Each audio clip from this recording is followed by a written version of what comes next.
How's everybody doing today? Welcome to Cup of Joe with Joe. I am your favorite garden gnome and libertarian candidate for Congressional District 1, state of Idaho. Thank you for joining me this afternoon. I just got off a fantastic podcast event with Why Libertarian. Let me see if I can go ahead and do a little something here real quick.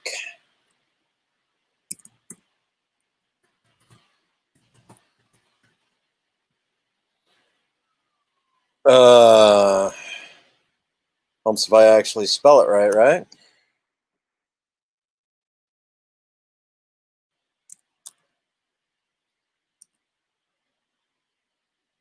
So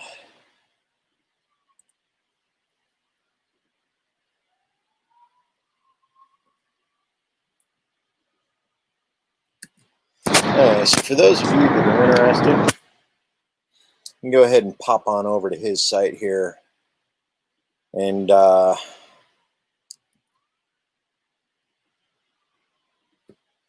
so Libertarian Why. So we did a live broadcast. You guys are paying attention to this. You got the same link just finished up. You can go ahead and take a look at my last broadcast. His version of that will be available here in about a week or so.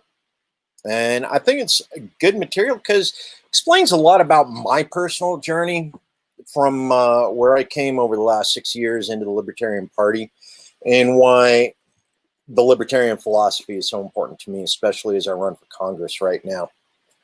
Oh, man. Hair's going all crazy on me.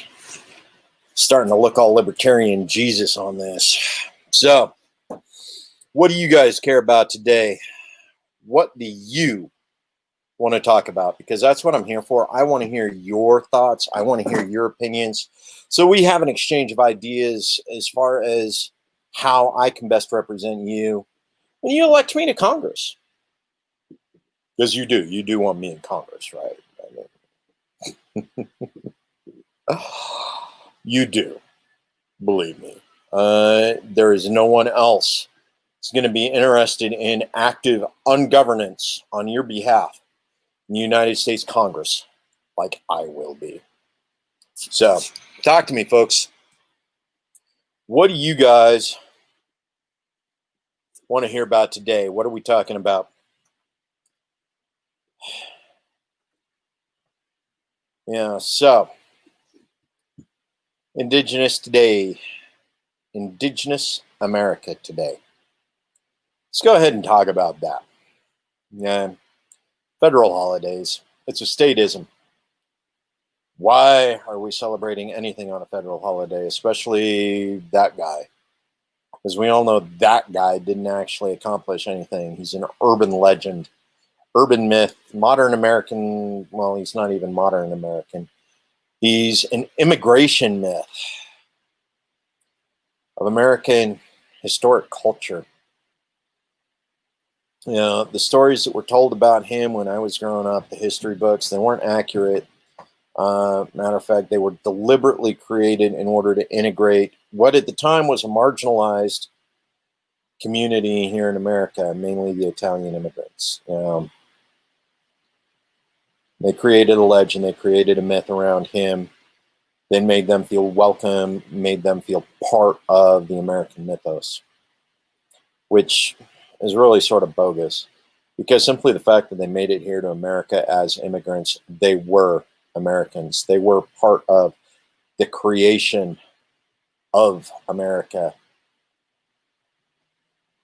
Yeah, and it's time we really start to do a better job of admitting, the relationship of immigrants to what has happened here in America. Not just, colonizers. We're not interested in what the colonizers did. Despite the fact that an awful lot of immigrants came over here and they bought, the colonizers' dog whistles. They believed, what was going on at the time. But we need to accept better overall the multicultural aspects of what America is, who we are now, if we're actually to become something better than what we were. And well, that's my personal opinion on things. And a lot of this has to do with the way I came to understand who I am.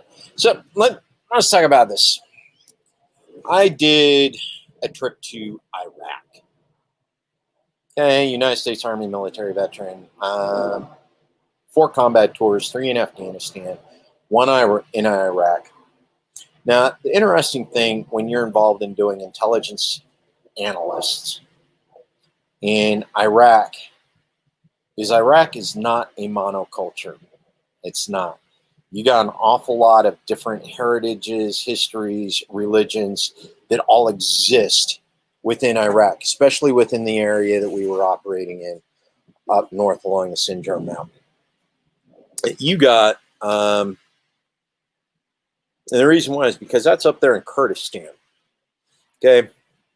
Kurdistan isn't actually a real nation, but there is a group of people, Kurdish heritage, that occupy that region of Iraq where I was at, into Syria, into Turkey, clear back around. They got portions of like 4 countries that are inhabited by the Kurdish people. And this is Kurdish tribalism. The thing is up there in that area where I was working, right along the Syrian border, we had the Kurds, we had Iraqis, we had the Yazidi, and then of course we had Americans that were there. Now you step back and realize that entire area has been torn by war.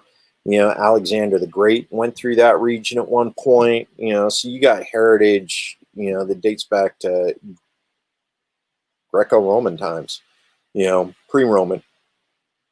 You know, individuals grew up, you know, with Greek heritage inside Iraqi borders.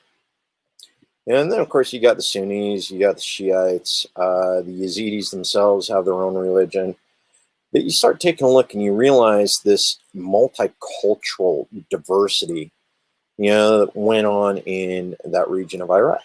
And even in Afghanistan, huge. You know, they speak like 10 different tribal languages all across, you know, Pashtun, Dari, you know, depending on which portion of Afghanistan you're from. And even the tribal dialects start getting really confusing as you start getting into what goes on with the different tribes. The thing is, you know, these are all cultural tribes. They're able to get along. They work, you know, as communities, interrelated communities, you know, help and develop things, create things, you know, and when we aren't deliberately instigating, you know, rivalries between them, you know, they do a pretty good job of making things happen. Now, during 2008, 2009, when I was in Iraq, we were taking a look at what was going on, and we actually saw the Kurds and their community step in and assist the Yazidis on a number of different issues. You know, as far as protection, you know, Yazidis themselves have an extensive history and extensive culture. You know, that's one of those things when I came back to the United States, you know, I stepped in and I realized, you know, just how diverse Idaho is, how diverse Boise is, you know, all of the different cultural aspects of everything that was going on here in the United States, here in my own hometown. You know, so you step back and you realize, you know, Boise has the oldest synagogue west of the Mississippi in the United States. You know, we were the first synagogue west of the Mississippi, right here in Boise. You know, one of the longest standing Jewish communities, you know, west of the Mississippi, right here in Idaho, right here in Boise, Idaho. Yeah. Step back right now, we got something like about 4 or 5 different mosques, you know, right here in Boise. We have the Bosniaks Mosque. We have the Islamic Center. I think there's 2 others. I can't recall their names right offhand. But, I mean, we got a strong Islamic community. We got a strong refugee community. You dig back into our history, the Basque Center right downtown. the Basque community. It's been a critical piece of Idaho history that's gone on. Camp Minidoka, well, we all know that wasn't a particularly good time in Idaho's history. Minidoka was the internment camp. But we have a Japan Day based on the Minidoka internment camp community that basically settled here because they had no place to go back to because of what happened to their land, their property while they were interned there. So we have Japanese community, the railroads that went through here at one time, the Chinese workers, and of course we have 5 different reservations here in the state of Idaho. We have Coeur d'Alene, the Nez Perce, Fort Hall, and I could actually go over, well, I can't. My memory isn't that good, but we have the Kootenai, Coeur d'Alene, Nez Perce, Shoshone-Bannock, Shoshone-Lemhi tribes, Northern Paiute. We got a number of different indigenous cultures that existed here within, the borders of Idaho prior to the Western expansion. The colonizers, let's go ahead and call this, I'm not one of the best at land acknowledgments. Let's just admit that. But the land we're on, it didn't always belong to us.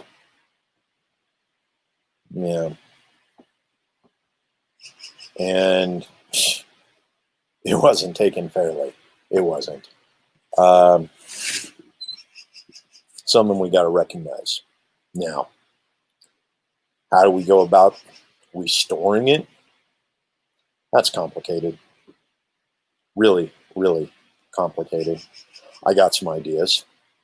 Other people have got ideas. But it's complicated.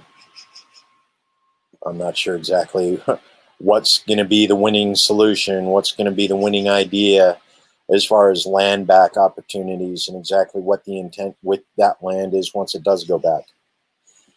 But we got those that we need to look at, that we need to consider. Thank you, Jennifer. Thank you for joining me this afternoon.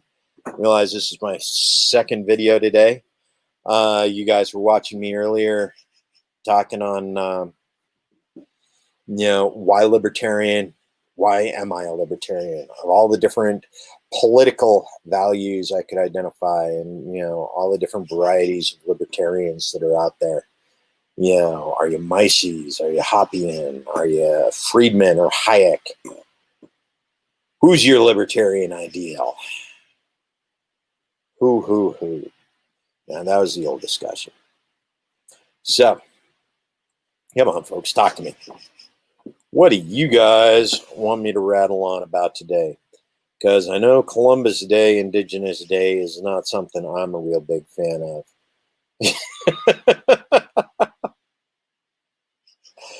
You like me mumbling? Like me going on, rattling on about anything? Thank you, Jennifer. I really do appreciate it. So, Jennifer, she's actually running for, I think, what, seat 2B up there? Regional. So she's actually going to be out at the Women's March up in Coeur d'Alene this weekend, or next weekend. Is it next weekend, Jennifer? Is that when you're doing the Women's March up there in Coeur d'Alene? But she's got the Women's March up there. She's been doing a real good job getting out and talking about libertarianism. She just got off of a speaking engagement with the John Birch Society. How many of you like the John Birch Society? Yep, next weekend. Awesome. Up there, Coeur d'Alene next weekend. Jennifer will be up there. She'll be handing out Jo Jorgensen literature at the Women's March. Yes, we do have Saturday. It will be Saturday. Yes, we do have a woman running for president of the United States right now. 100 years after women's suffrage. 100 years after the ERA, the Equal Rights Amendment. 100 years. we do have a woman running for president, right? Okay, so that is Saturday the 17th, Coeur d'Alene. If you're up in northern Idaho, go ahead and head on over that direction. So as most of you know, I talked about this Saturday. Last week there were actually a number of debates that were aired. I'm hoping to be up there next weekend too. 17th. Okay, well, actually that's going to be the 24th, 7 days after the Women's March. Going to try and make it up there to northern Idaho, so I can wave Joe Jorgensen signs and Evans for Idaho and Luoma for Idaho. Yes. Peace. Life, liberty, pursuit of happiness, peace in our time, all those great and awesome things. I'll be up there the weekend of the 24th with Jennifer. That's the weekend after she does the Coeur d'Alene Women's March. She is your libertarian candidate up there. Yes, I will be up there the 24th. 8-hour drive up, 8-hour drive back. It's going to be fun. But yeah. So, but 100 years, the Equal Rights Movement, women's suffrage, 100 years of it. We have a woman running for president. 2020 hindsight, folks, 2020. You guys weren't ready for it, 4 years ago when Hillary was running. This time she's a libertarian. Take a look at your options, folks. Take a look at your options. This is the woman you want as president. You do. You really, really do. But yeah. So, but last week we had Idaho Public TV. They did theirs. They released theirs on Friday night. The Coeur d'Alene Press did one Thursday. A little bit later this week, I also did one with the Caldwell Chamber of Commerce. We had a nice conversation with them.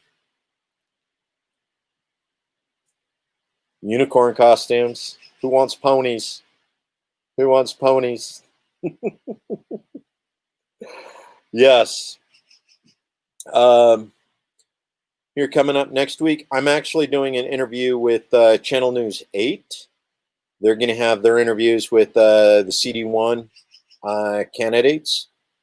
Matt, I think, let me go ahead and find who's got that one going.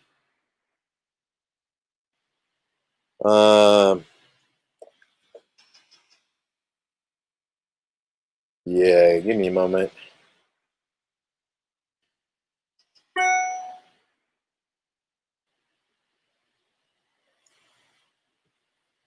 Why does it always do this to me? Anyway, Matt Rosenberg. He's going to be doing the Meet the Candidate section for the website. So that'll be an interview between him and I. That's going to be awesome stuff coming up. And that's going to be Channel 8 News out of Idaho Falls. So for those of you who are interested, we definitely got that coming up. It was real fun answering all of these questions from all of these people that are coming up and just having, the random discussions. If you get a chance, we got another one coming up. He's taking his sweet time publishing this one, but Channel 99 Studios here in the next week or two. I'm hoping, no.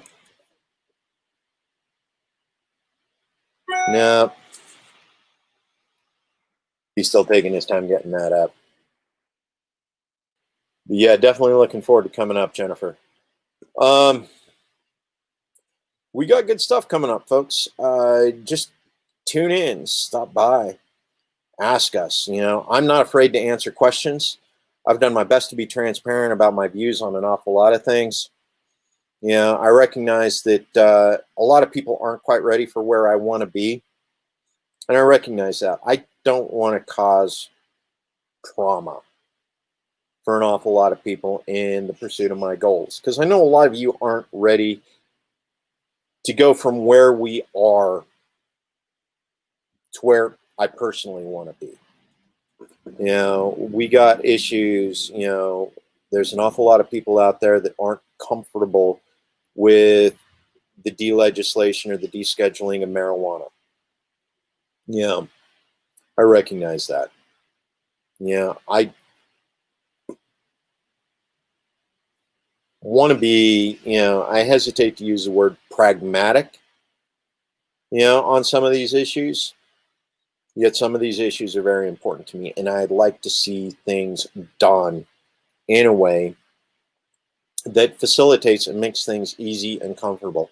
So we don't deal with an awful lot of social or cultural trauma related to some of these changes. You know, like one of the things I really want to do, and we all know this one, you know, I am a strong advocate for bring our troops home, right?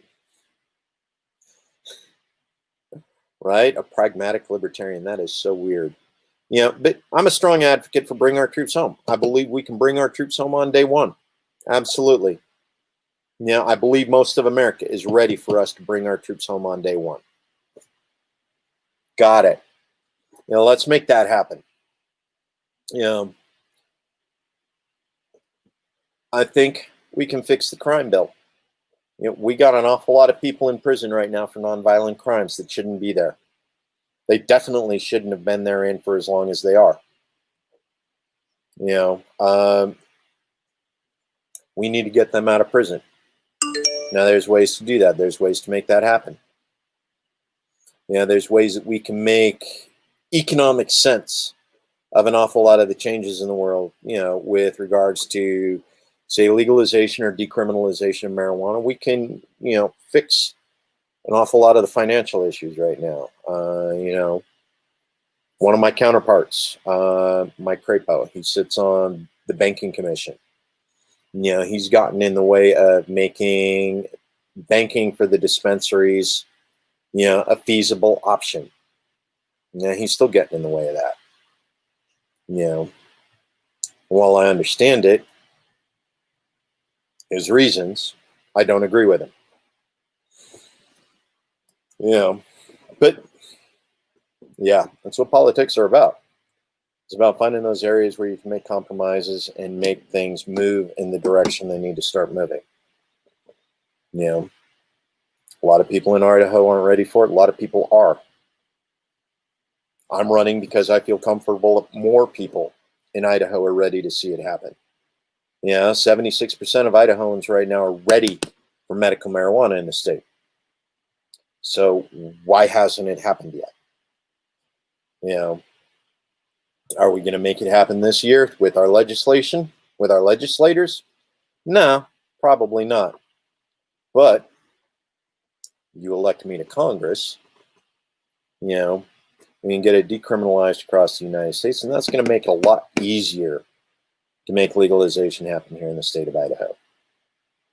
You know, at a bare minimum, you know, stop being a federal crime to go across the border to get it and bring it back. You know, Idaho State Police probably still arrest you, but, you know, at least it won't be a federal crime, right? You know, interstate trafficking, I think we can safely put an end to that. Especially considering just how many license plates we find in dispensaries just across the state borders. Folks, come on. It's time to make that happen. Absolutely. Jennifer, love you. Absolutely. 100% legalization. We need to make that happen. You know, is it going to be easy? No, it's not going to be easy. But we can make it happen. Maybe not tomorrow, maybe not the day after, but we can make it happen. And we definitely need to start moving in that direction. And I'll get it moving, folks. I will definitely get it moving in that direction. Yeah, but we got other issues. Right. It is ridiculous. You know, the amount of money that the state of Idaho is losing because our residents are going across the border and paying taxes on medical marijuana in other states. Folks, come on. That's money. Not that I'm a fan of taxes, but if we got to pay taxes, at least pay them locally. Don't pay other states' taxes. Pay Idaho's taxes. Yeah, that's a weird one. It's hard talking about local tax, but I mean, literally, we got people all across the state of Idaho that are driving across the border to pay taxes on their marijuana in another state. Why? Why are you doing that? That doesn't make any sense to me. It does not make any sense at all. Yet, that's what we do. That's what we do.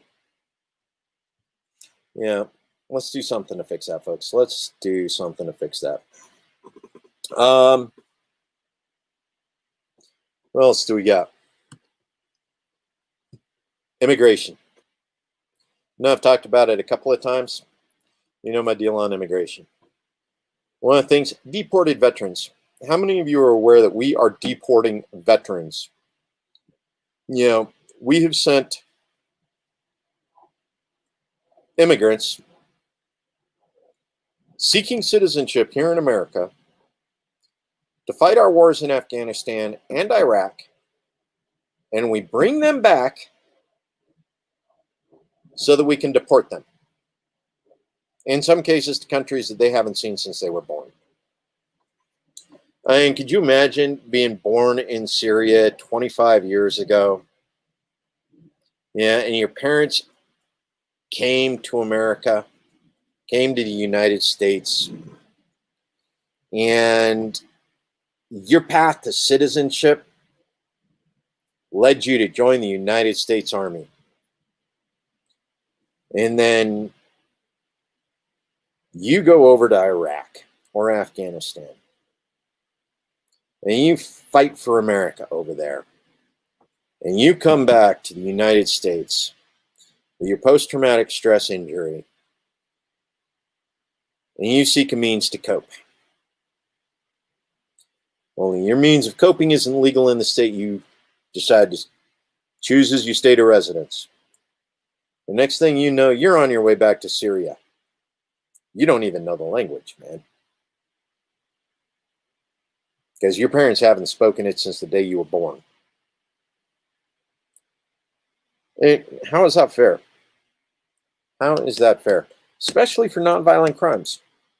That's what an awful lot of our deportations are. That's what a lot of our deported veterans are getting arrested on and deported over, is nonviolent crimes. Usually related to post-traumatic stress, injury, self-medication. That's not fair, folks. We need to do better by our veterans, regardless of the nation they were born in. Anyway, it's enough about that. So,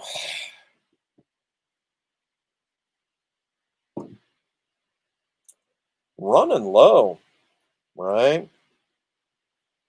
Definitely a sad topic, isn't it, Jennifer? Definitely a sad topic. Especially considering how important immigration is to the state of Idaho.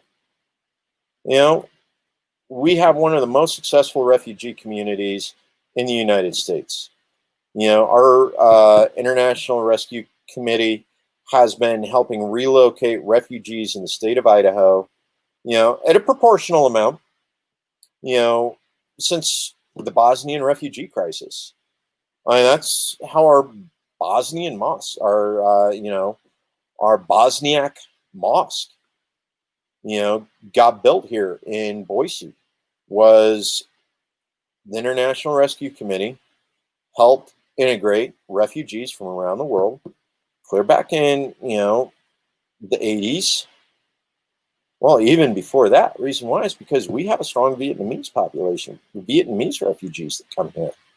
That came over here from Vietnam during, the Vietnam War in the 70s.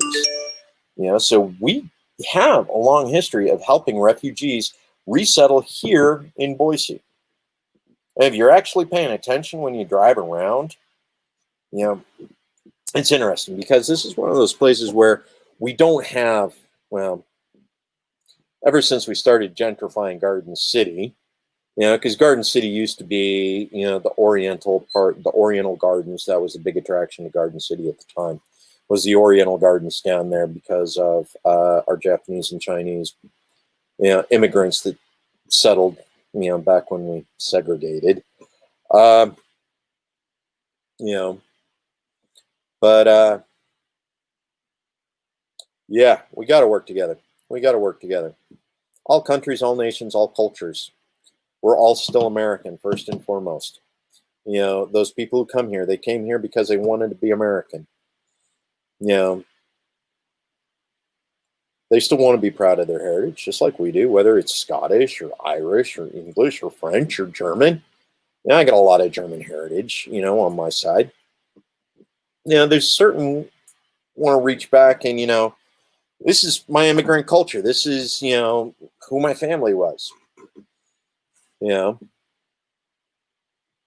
have an awful lot of immigrants. We have the Bosnians that come, we have, the Irish dancers, the Basque community. I talked about that earlier. The diverse culture within Idaho. We need to work together. And as David said, this is more than just the state of Ada. We talk about the immigrant community right here in Ada County, here in Boise. There is a huge refugee community over in Idaho Falls, Pocatello area. And a lot of these people have come in and they become agricultural workers. Agricultural labor. They've settled in the area. They're creating communities. They go to work on the farms. Several of them have actually purchased small farms of their own. Here in Ada, we got a couple that are running community gardens that they turn around and sell produce at our farmers markets. Several of the communities, like I said, if you're driving around the city of Boise, David, I'm not sure how it is over in Pocatello, Idaho Falls area, but as far as that goes, when you're driving around and you're looking around, you see the Vietnamese signs, the delis there, where you can sit down and some Vietnamese oxtail soup. You got the Afghan diners, Mediterranean food, whether the Mediterranean originated as either Iraqi or even Afghani, the pon bread. We got the diversity. We got the Asian market over on Eagle Road. We got some halal markets. We got kosher delis here in Boise even. I mean, seriously, folks, enjoy the multiculturalism. Enjoy the variety. Dude, find something other than ranch dressing to put on your french fries. Seriously. Kanakatak. God, I love that place. I love it. Polynesian fusion tacos. I mean, guys, we see it when we go out all the time. Yeah, we'd have nothing without a lot of them. A lot of the work that our immigrants, that our refugees do here in Idaho, in America, they're ones our kids, their jobs our kids don't want to do. Admit it. Our kids don't want to go work on the farm at 6 in the morning till sundown. They don't want to milk cows. They don't want, you got to admit that there is work our kids don't want to do. And these refugees, the immigrants, they want to. That's their path to citizenship. That is, I'm not saying take advantage of them. Don't be taking advantage of them. Pay them what they're worth. Believe me, they're worth a lot more than what they're getting paid, especially considering they are willing to do the work our kids won't do. But that's the truth about America. That's the truth about, third, fourth generation Americans. We expect a different lifestyle than what we need to actually survive. We expect someone else to do the work we don't want to do. If you don't pay them enough to do that work that we don't want to do, sooner or later people stop doing it. They do have a respect for life. They have a respect for work. Not that our kids don't have a work ethic, but let's be honest. Not everybody sees every kind of work in the exact same light. We don't. We should. It's who we are, or should be.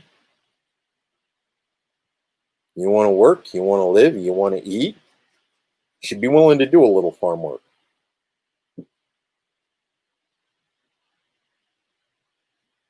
My thoughts, anyway. How often do you need a lawyer? When you get divorced? When your parents die? Maybe when you... A couple other reasons. How often do you need a doctor? Once every 6 months for your checkup? How often do you need a dentist? I don't know. A lot of it depends on how often you brush your teeth. I guarantee you need a farmer or an agricultural worker 3 times a day, man. We don't respect them enough, honestly. We don't. That's just the reality of life. We do not respect our agricultural and farm workers, despite the fact that 3 times a day we need to eat. We can do better. I know we can. Matter of fact, we might have to, because we straight up broke the food supply chain here this summer. We're probably about to break it again as we move into winter and everybody starts getting sick, especially considering we're still dealing with climbing COVID rates. Yeah. Hygiene, folks. COVID. Wash your hands. Yeah. It's where the germs collect anyway. Don't touch your face. Wash your hands. Some of you may want to / need to take the extra step. Clean masks in order to prevent contamination. There are things we can do to stay healthy. And let's admit it, we shouldn't just be doing it for COVID, man. We should be doing it for the common flu. Really, who wants to get sick with any of that? Wash your hands, wash your ass. Goes a long way to staying healthy. God. Okay, folks, it's been 40 minutes. Thank you, David. Thank you, Jennifer. Thank you both for participating today. Love you guys. Remember, folks out there, like, love, share, comment, make things happen. Family, friends, community. Together, we can legalize life. It's our goal, right? Legalize life. Make it happen. Together, we will prevail. Love you. See you tomorrow.